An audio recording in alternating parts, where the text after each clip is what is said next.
رسول اللہ صلی اللہ علیہ وآلہ وسلم کے زمانے سے جو حضور نے ہم سے کہا کہ تعلیم حاصل کرو، اتنا زور تعلیم پہ کیوں دیا گیا ہے؟ انسان کو معرفت علم کے ذریعے سے حاصل ہوتی ہے۔ اگر انسان کے پاس علم ہی نہ ہو تو وہ معرفت حاصل نہیں کر سکتا ہے۔ اسی لیے اول الدین معرفت ہو، یہ سب سے بلیغ جملہ مولا کائنات کا نہج البلاغہ میں ہے کہ جب تک انسان کو معرفت نہ ہوگی دین کی، تب تک وہ دین کو نہیں سمجھے گا۔ اسی لیے یہ میرا خیال ہے واحد مذہب ہے کہ جس نے بہت زیادہ علم پر زور دیا ہے۔ قرآن کریم کی آیات بھی ہیں کہ جو علم پر دلالت کرتی ہیں، لیکن علم سے پہلے، تعلیم سے پہلے تربیت ہے۔ حضور سرور کائنات کی ذمہ داریاں پروردگار عالم نے جو معین کی ہیں، اس میں کہا یتلو علیہم آیاتہ و یزکیہم۔ تو علم بعد میں ہے اور تربیت پہلے ہے۔ اگر چھٹے امام ارشاد فرماتے ہیں کہ اگر بغیر تربیت کے کسی کو تعلیم دی جائے تو اس کی مثال ایسے ہی ہے کہ جیسے کسی قاضی کے ہاتھ میں، کسی ایسے شخص، ایسے قاضی کے ہاتھ میں کہ جو نشے میں بدمست ہو، اس کے ہاتھ میں تلوار دے دی جائے اور اس سے فیصلہ کرنے کے لیے کہا جائے۔ تو کبھی سبحان کبھی اللہ۔ علم انسان کو مغرور و متکبر بنا دیتا ہے۔ اس لیے علم کے اوپر تربیت کی مہمیز اگر ہوگی تو انسان خود کو بھی پہچانے گا اور اسے سمجھ میں آئے گا کہ اس کے پاس جو علم ہے وہ علم ہو سکتا ہے کہ دوسروں سے زیادہ ہو، لیکن اتنا نہیں ہے کہ اسے بہت زیادہ کہا جا سکے۔ لہذا اپنی اوقات کو پہچانے۔ اسی لیے جب یہ سوال کیا گیا حضور سرور کائنات سے کہ یہ بتائیے روح کیا ہے، تو اس سوال کو اور جواب دونوں کو خداوند کریم نے قرآن کریم میں پیش کیا اور کہا پیغمبر آپ سے لوگ پوچھتے ہیں یا سالون کا روح کے بارے میں پوچھتے ہیں، تو آپ ان سے کہہ دیجئے کہ قل روح من امر ربی، یہ میرے رب کا امر ہے۔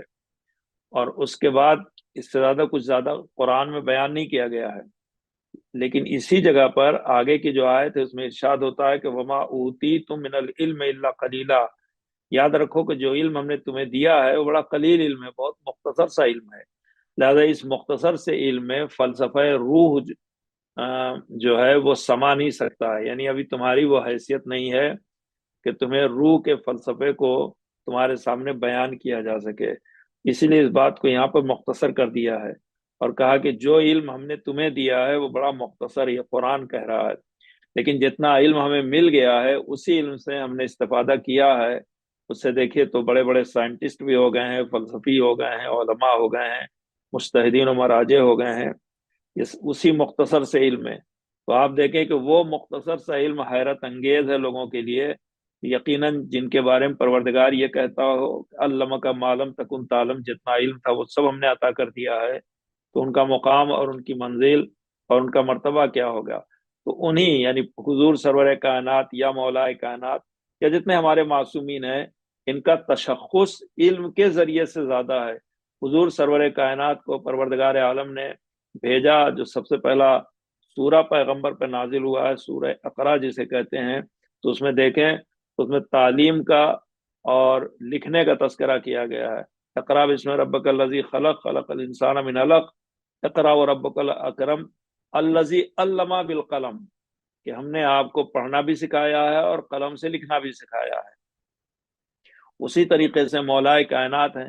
مولا کائنات کے بڑے مشہور اشعار ہیں، جن میں سے ایک شعر کچھ اس طرح سے ہے کہ لیس الیتیم الذی قد مات والدہ ان الیتیم یتیم علم والادبی۔ یتیم وہ نہیں ہے کہ جس کے ماں باپ مر گئے ہوں، یتیم وہ ہے جو علم و ادب سے محروم رہا ہو۔ یا ایک اور شعر اسی ذیل میں ہے کہ آپ ارشاد فرماتے ہیں کہ یہ جو لباس ہم پہنتے ہیں، یہ لباس جو ہمیں زینت نہیں دیتا ہے، در واقع زینت جو ہے وہ علم و ادب کی زینت ہے۔ تو علم پر زور، خود مولا کائنات کا یہ بڑا عام اعلان جو سنتے ہیں کہ سلونی سلونی قبل ان تفتدونی، پوچھ لو ہم سے اس سے پہلے کہ تم مجھے کھو دو۔ تو ہر جگہ علم ہی کا چرچا ہے۔ اور آپ دیکھیں تو اس علم کو منزل کمال تک ایک موقع ملا پانچویں اور چھٹے امام کے دور میں، تو آپ نے اس کو منزل کمال تک پہنچا دیا، اور علم صرف فقہ تک محدود نہیں رکھا ہے، بلکہ جتنے ضروریات دنیا کے لیے جتنے علوم کی ضرورت ہے، آل محمد نے ان تمام علوم کو دنیا کے سامنے پیش کیا ہے۔ اور ان کے بہت مشہور شاگرد ہیں، جابر بن حیان ہیں اور دیگر ہیں، تو ان لوگوں نے ہر طرح کے علوم کو، چونکہ امام عالی مقام نے تمام علوم کو اسی مسجد النبی میں بیٹھ کر بیان کیا ہے، تو اور ظاہر ہے کہ جو کچھ بیان کیا وہ قرآن کی روشنی میں بیان کیا، اور ظاہر ہے کہ جو آپ نے بیان کیا اسی کو حدیث کہا جاتا ہے۔ تو خلاصہ یہ ہے کہ اگر علم کی کوئی بات نکلتی ہے، علم کا کوئی چرچا ہوتا ہے، تو یہ صرف در آل محمد ہی سے نکلتا ہے، اور یہیں پر آ کر اختتام پذیر ہو جاتا ہے۔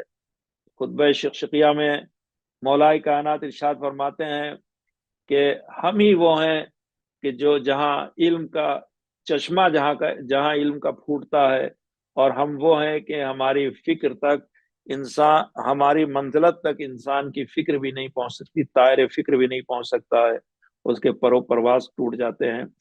تو ایسے ہی افراد کو حق بھی ہے کہ علم پھیلائیں، علم کا چرچا کریں، اور دنیا کے وہ پوشیدہ علوم کہ جہاں تک انسان کی رسائی نہیں ہو سکتی ہے، ان علوم کو ائمہ طاہرین علیہ السلام نے آشکارا کیا ہے۔ اور آج دنیا میں جتنے علوم پائے جاتے ہیں، آپ اگر اسے دیکھیں، تعصب کے انک اتار کے دیکھیں، تو ہر علم دنیا میں جو ملتا ہے یہ در آل محمد کا صدقہ ہے۔